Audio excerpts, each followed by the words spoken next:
Bonsoir à tous et bienvenue aujourd'hui sur cette nouvelle séance live. Donc, comme je l'ai annoncé précédemment en fait, donc sur la vidéo que vous avez vue cet après-midi, donc on est reparti sur une nouvelle série de tutoriels en fait, donc sur l'architectural en fait. Donc on va créer une scène architecturale de A à Z, donc une petite maison vraiment toute simple, mais par contre on va modéliser donc tous les assets qui sont dedans en fait et faire des rendus finaux pour l'architecture.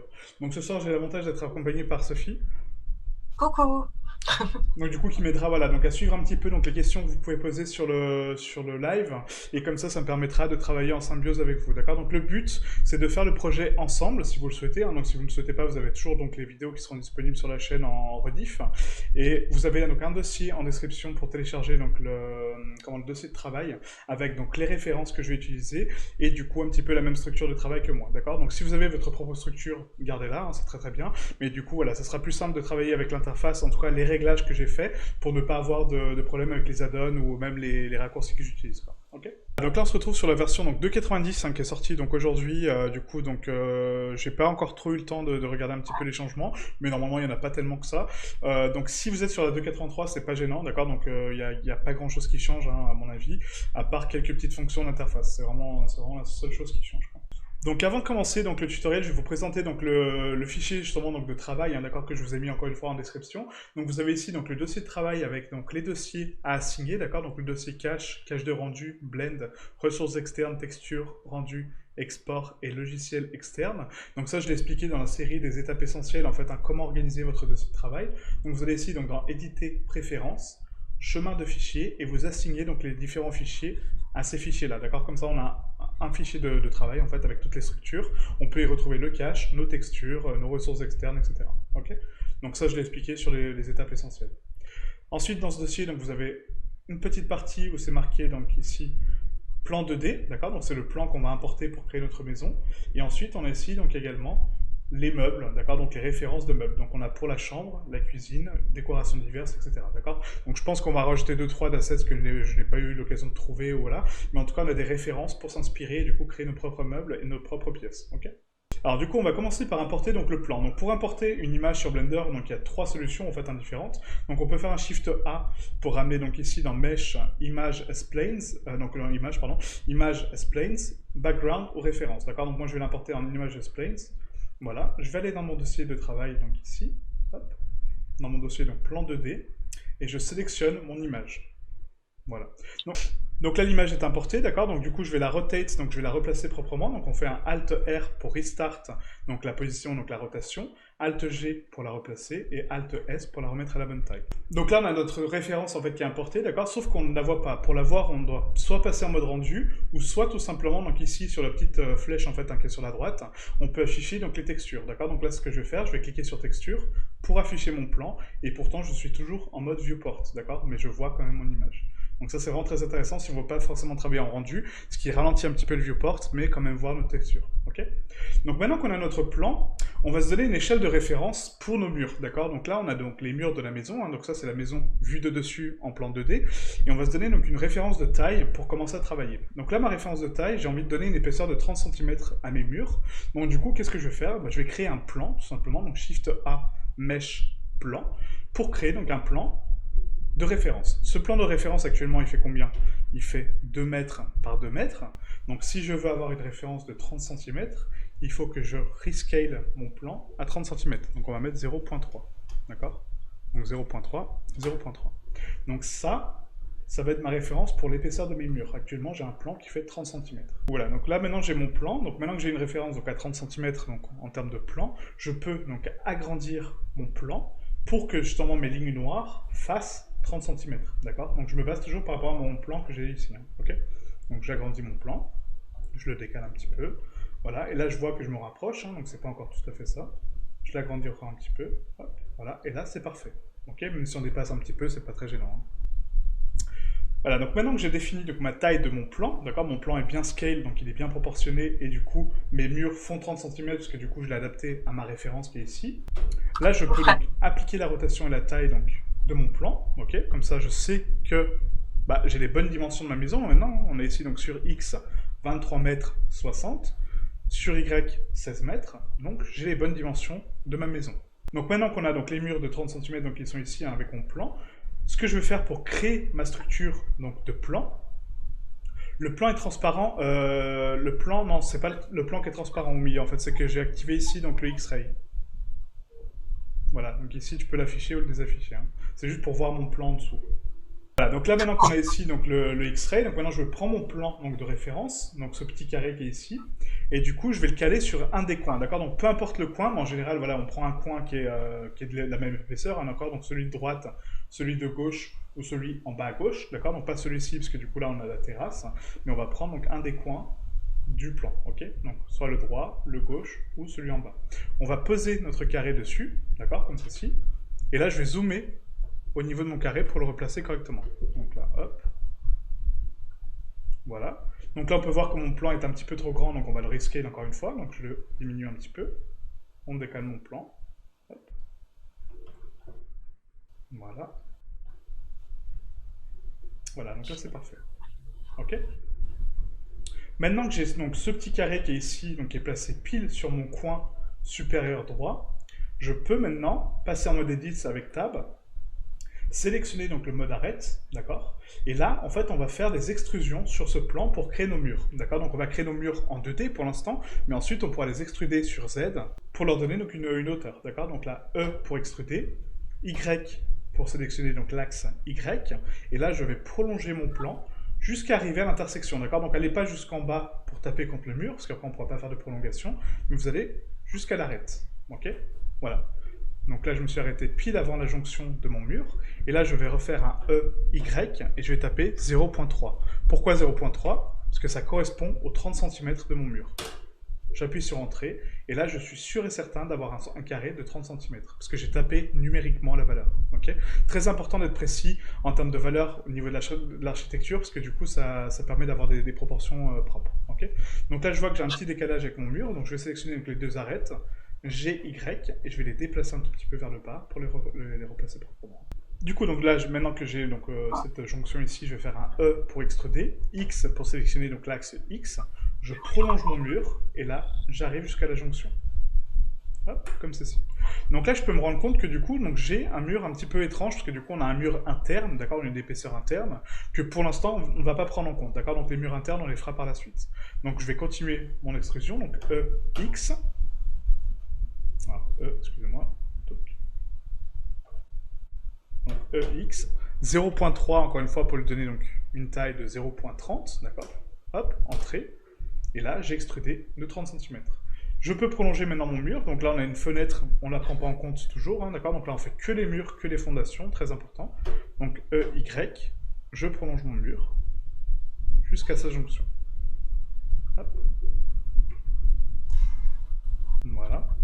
Là, on va refaire donc EY 0.3, encore une fois, pour avoir 30 cm.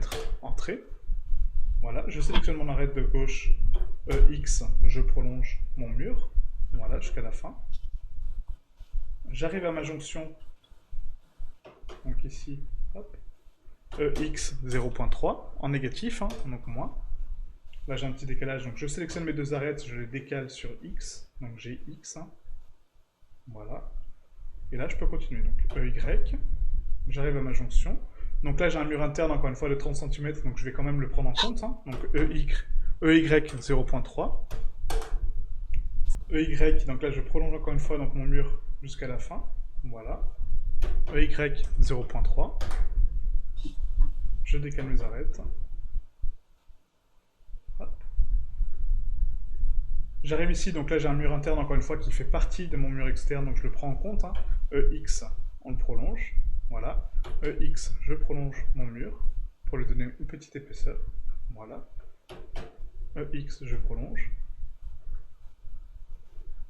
Et en fait, c'est ça, c'est que vous suivez le plan, d'accord, avec des mesures donc bien précises et bien concrètes en fait. Hein. C'est vraiment le but de l'architecture, c'est que, enfin, voilà, c'est des valeurs numériques, c'est de la précision, c'est. Après, le plan, c'est plus une référence hein, pour avoir donc une base. Donc, vous n'êtes pas obligé de suivre le plan à la lettre, mais c'est quand même bien d'avoir une belle structure, en fait. Ok? Ah, donc là, on a une épaisseur, donc EX, maintenant je prolonge. Et là, si j'ai envie donc d'unir mes deux faces, en fait, hein, il faut que je m'assure que du coup mon plan, mon mur du dessus et le mur ici, est parfaitement aligné. D'accord? Donc là, pour avoir cette mesure-là, comment je fais? J'appuie sur N, je sélectionne donc mon arête du haut, et là, je regarde donc sa position sur Y. Actuellement, elle est sur 0.16 176, donc je sélectionne cette valeur, CTRL C, je la copie, et je vais la reporter sur cette arête ici, d'accord? Donc là, on a nos deux arêtes qui sont parfaitement placées, donc maintenant ce qu'on peut faire, c'est donc supprimer ces arêtes-là, d'accord? Donc X pour les supprimer, donc on delete les edges, on resélectionne cette arête, on sélectionne celle-ci, et on fait un F pour les fermer, tout simplement. Ok? Et là, je sais que j'ai une ligne parfaitement propre, puisque du coup, cette arête-là est à la même position que celle-ci, ok? Et inversement, celle du bas est à la même position que celle-ci. Donc du coup, j'ai des mesures parfaites, ok? Maintenant qu'on a ça, donc on peut donc créer nos murs internes. Donc pour les murs internes, en fait, on ne va pas se baser par rapport à une taille bien précise, hein. On va essayer donc de donner une cohérence au niveau des murs, d'accord? Donc là, j'ai ici donc mon mur interne, je vais l'extruder donc sur Y, voilà, on le prolonge. On laisse l'espacement qui est ici, hein, pas de souci. Là, pareil, EY, je prolonge. On arrive ici à la jonction, hop, EY, voilà, EX.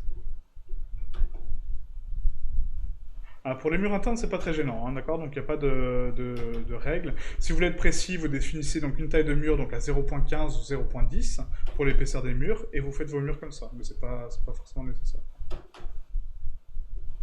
Si vous suivez le plan, en général, ça marche plutôt bien. Donc là, c'est une porte à coulisses qu'on fera donc par la suite, hein. Hop. Là, vu que c'est une jonction de porte, on va pas donc la laisser en termes d'ouverture, hein, parce qu'il n'y a pas d'ouverture, c'est la porte qui va créer l'ouverture. Ça, je vous montrerai après comment faire. Là, pareil.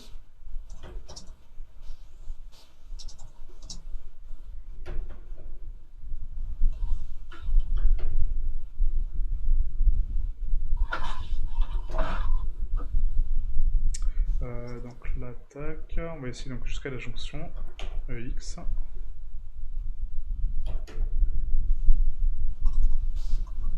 Maintenant que j'ai ça, donc là on va faire un CTRL R pour donc ramener une loop cut et couper donc mon mur ici. Et là on va unir donc les deux, hein, d'accord? Donc F, comme ceci. Maintenant je dois donc m'assurer que donc les deux sont à la même dimension. Donc comment je fais ça du coup? Donc je sélectionne mes vertex, donc ici hein, en mode vertex. Je sélectionne donc le vertex de droite. Je vérifie sa position sur X, d'accord? Donc là il est à moins 10, 855. CTRL C et je la reporte en bas tout simplement. Hop. Voilà. Pareil sur celle-ci. Hein. Donc là, pareil, donc là je reporte donc la taille de mon vertex ici, donc à moins 11,09, donc je la copie et je la reporte en bas. Ok. Voilà. Et là, voilà. Parfait. Maintenant qu'on a ça, donc on va continuer nos murs. Donc je repasse en mode arrête. On continue donc l'extrusion, donc EY, comme ceci. EY 0.3, parce que là je sais qu'il fait 30 cm du coup mon mur. On décale. Hop, voilà. Là, je peux l'unir donc directement ici. F. Voilà. EX. On continue.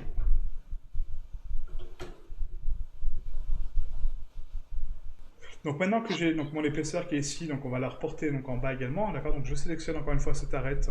Je regarde donc l'axe X, hein, puisque c'est l'axe qui est horizontal. Donc je sélectionne ma valeur, CTRL C, et je la reporte en bas. Ok? CTRL V. Hop. Pareil pour celle du haut.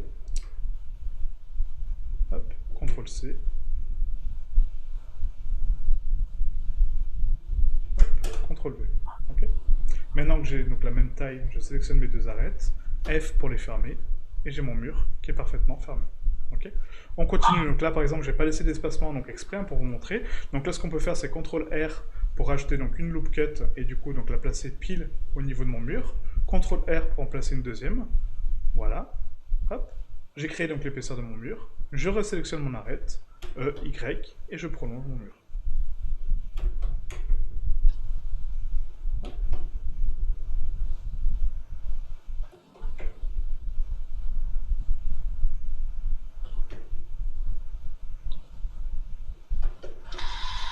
Donc là, maintenant qu'on a donc 2 mesures ici, donc on en a 3, donc on a une troisième ici, on va prendre donc une référence, peu importe laquelle, on peut prendre celle-là ou celle-là. Moi, je vais prendre celle-là parce que c'est plus simple, hein, j'ai déjà 2 arêtes qui sont connectées.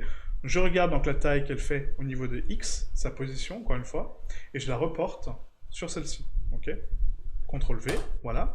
Maintenant, j'ai envie donc de replacer une coupe ici, donc CTRL R pour placer une coupe. Je reporte donc ma valeur sur X, hein, voilà. Hop, comme ça la replace propre.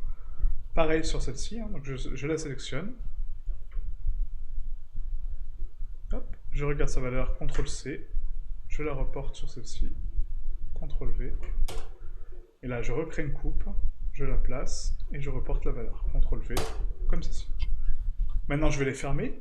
Donc, je sélectionne les 2 arêtes, F pour les fermer. Celle-ci, je fais une extrusion sur Y, je la prolonge, voilà, et là pareil. Y, et je la prolonge. Tac, comme ceci. Là, on voit qu'on a une petite jonction ici, donc du coup, je peux créer donc, un petit décalage, donc CTRL R, comme ceci. Je prends la position sur X de cette valeur-là, CTRL C, et je la reporte en bas. Donc sur toute la boucle, hein, par contre. Hein, donc vous faites Shift, Alt, clic droit pour sélectionner toute la boucle, et on reporte la valeur sur X. Comme ça la cale pile poil au niveau de l'autre. Sans celle-là, bien sûr. Hop, voilà. Comme ceci. Et là, je peux fermer mon mur correctement. Oui, il me manque la valeur de gauche, forcément. Donc là, CTRL C. On sélectionne la boucle. CTRL V. Bon. CTRL C. Hop, je recommence.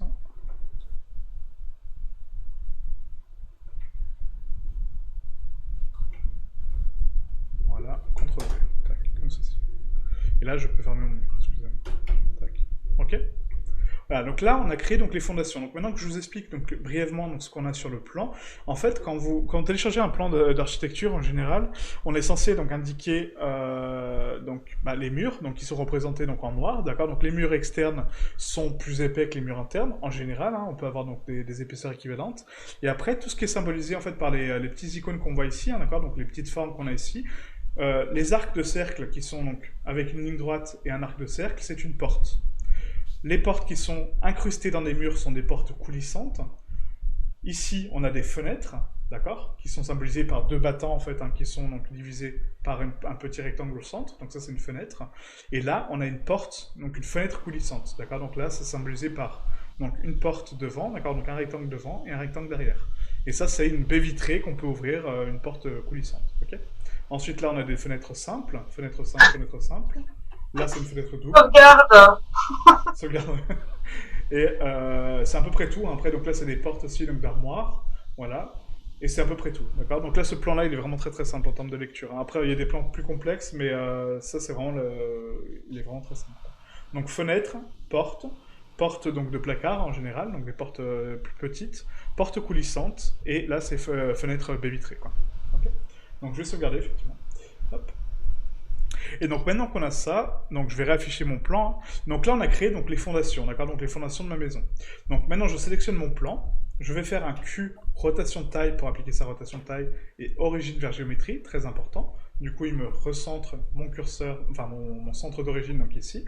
Et là je peux passer en mode édition, je sélectionne tout avec A et je vais extruder sur Z. D'accord, donc là je vais prolonger mes murs. Donc je vais pivoter en vue perspective, comme ceci. On va faire donc l'extrusion sur Z, mais à une taille bien précise. Donc là, c'est à moi de définir la hauteur de mon plafond. Donc mon plafond, en général, sur les maisons, il est à 2,15 m, 2,20 m, sur certains cas 2,50 m, donc voilà, vraiment pour des grosses hauteurs de toit, hein, c'est possible, mais nous, on va rester sur du standard, donc on va rester à 2,15 m, d'accord. Donc je fais GZ, maintenant que j'ai créé mon extrusion, et je tape 2,15. Ok. Je vérifie bien ma valeur sur Z, elle est à 2,15. Si elle ne l'est pas, je la change ici. On peut la changer directement ici. Ok. Et là, j'ai bien une hauteur de 2,15 m. Sauf que là, c'est une 2,15 m sans ma dalle de plafond. D'accord. Donc maintenant, je vais créer ma dalle de plafond. Donc pour ce faire, on va faire un E, Z, pour extruder encore une fois sur Z, et on va taper 0,3. Donc j'ai envie de donner une épaisseur de 0,3, donc de 30 cm de hauteur pour mon plafond. Ok. Et là, j'ai ma structure de plafond. Donc je vais désactiver donc le mode X-Ray, et là vous voyez que en fait, cette démarcation-là va me permettre de déterminer mon plafond. Ok. Voilà, donc maintenant qu'on a la structure, donc ici, hop. Donc là maintenant en fait on va prolonger donc un petit peu, donc maintenant qu'on a les fondations, donc là on a donc l'auteur de plafond qui est défini, d'accord. Donc maintenant ce qu'on peut faire c'est vérifier donc les normales. Donc on va essayer d'activer donc l'orientation des faces, voilà. Et là je vérifie que toutes mes normales sont orientées correctement. Donc on a bien nos murs externes qui sont en bleu, d'accord, parce qu'on les voit donc de façon externe, ils sont en bleu. Les murs internes en bleu, donc là c'est parfait. Le sol est propre, d'accord, parce qu'il est orienté donc face à moi, c'est nickel. Et on vérifie bien donc toutes les pièces hein, de la conception pour voir si tout est bon. Donc là c'est le cas, c'est parfait. Ok.